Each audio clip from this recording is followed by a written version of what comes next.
Krishnamurti, in dialogue with Dr. Allan W. Anderson. J. Krishnamurti was born in South India and educated in England. For the past 40 years, he has been speaking in the United States, Europe, India, Australia, and other parts of the world. From the outset of his life's work, he repudiated all connections with organized religions and ideologies and said that his only concern was to set men absolutely, unconditionally free. He is the author of many books, among them The Awakening of Intelligence, The Urgency of Change, Freedom from the Known, and The Flight of the Eagle.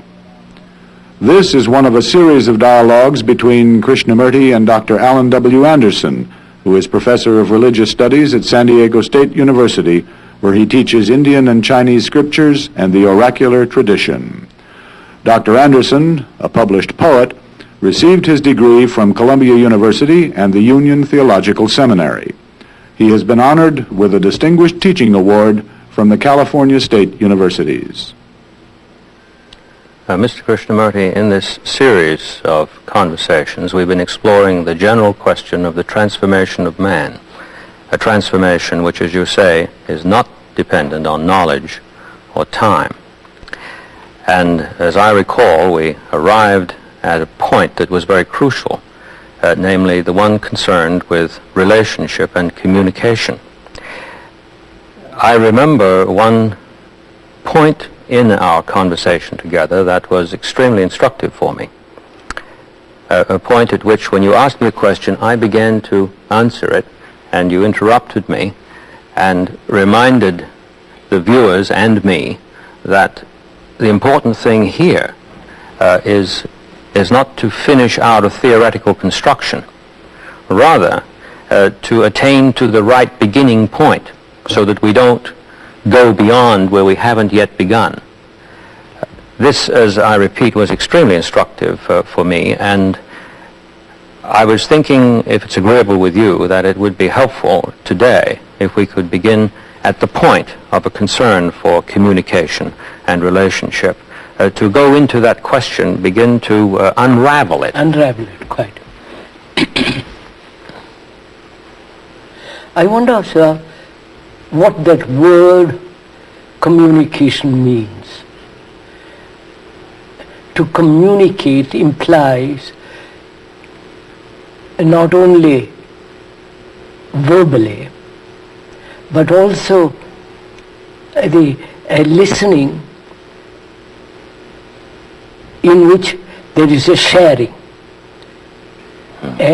thinking together, not accepting to something that you or I say, but sharing together, thinking together, creating together. All that is involved in that word communicate. And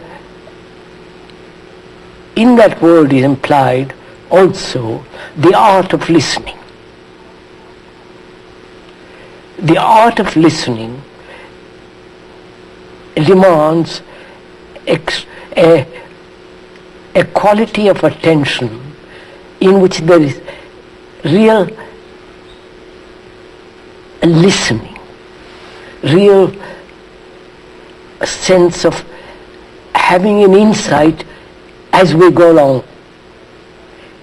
Yes. Each second, not at the end, but at the beginning. So that we are together, walking together all the time. Yes, yes, right. There's a concurrent activity here. Not one making a statement, the other thinking about it, and then saying, well, I agree, I don't agree, I accept, I don't accept. These are the reasons I don't accept, these are the reasons I do.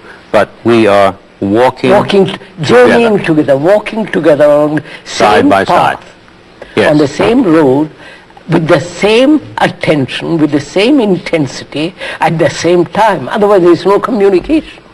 Exactly. Exactly. Communication implies there must be, at the same level, at the same time, with the same intensity, we are walking together. We are thinking together. We are observing together. Sharing together. Would you say that this requires an activity that underlies the speaking together, or does one come to the activity after one has started to speak together?